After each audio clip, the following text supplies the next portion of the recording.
என்ன பண்டிகை எல்லாம் நல்லா ஜோரா கொண்டாடி இருப்ப போலயே. நீ நல்ல திடகாத்திரமா வரியவே. 2000 ரூபாய் கேக்க தின்னு விட்டு. யாரு நான் திடகாத்திரமா இருக்கேன். அது உன் கேக்குக்கு நான் வெயிட் பண்ணா நான் பட்டுன்னு சாவதான் செய்யணும். என்னவே சொல்ற? என்னவே சொல்றியா? நீனும் கேக்கு தெரிஞ்செல்லாம் கதவை திறந்துட்டு உட்காந்துட்டே இருக்கேன். கடைசி வர ஒரு கேக் வரல. நான் கடையில தான் வாங்கி சாப்பிட்டுருக்கேன் கிறிஸ்மஸுக்கு. ஏன் கொடுத்து விட்டேன் சும்மா. கொடுக்கலனாலும் பரவாயில்ல. இப்படிலாம் பொய் சொல்லாத. என்னவே உண்மையில உனக்கு தரலையா?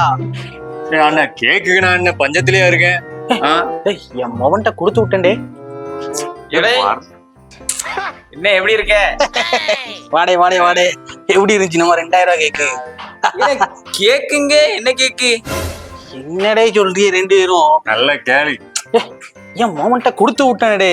எப்ப 2 பேருக்கும் ஸ்பெஷலா பெயர சொல்லி தெருவ சொல்லி உமர் கேட்ட சொல்லி கொடுத்து விட்டவே. கேக்கே வரல போய என்னையா பேசிக்கிட்டு இருக்க? போ இத்தனை வருஷம் பழகின பழக்கம் என்னையா பழகின நீ? ஒரு பண்டிகை கேக்கு கரெக்டா கொடுக்க பழகிங்க. என்னடே எப்படி சொல்றிய? என்னப்பா? ஆமா உன்கிட்ட கேக் வாங்கி கொடுத்தலாம். ஆமா என் நண்பர்களுக்கு எல்லாம் கொடுக்கறதுக்கு. என்னால திட்ட முழிக்க இல்லப்பா வாங்கி குடுத்தீங்க. நீ குடுத்தியா கொடுக்கலையா? இல்லப்பா குடுக்கல, நானே சாப்பிட்டேன்ப்பா. நீயே சாப்பிட்டுட்டியா? ஆமாப்பா. 3 டஜனையுமா சாப்பிட்டு? 3 டஜன் தானப்பா. நம்ம 30 டஜனை சாப்பிட்ட மாதிரி கேக்கீங்க. என் நண்பர்களுக்கு தான் வாங்கி கொடுக்கறதுக்கு இது பண்ண. எப்பா நீங்க உங்க நண்பர்களுக்கு எல்லாம் வாங்கி குடிக்கீங்க. நம்ம வீட்டுக்கு 1 டஜன் கேக்காவது வாங்கி கொடுத்தீங்களா? அதுதான் நான் சாப்பிட்டேன். அவனுங்களுக்கு எல்லாம் வாங்கி கொடுத்தது தெரிஞ்ச எனக்கு உங்களுக்கு வாங்கி போட தெரியாதாடா?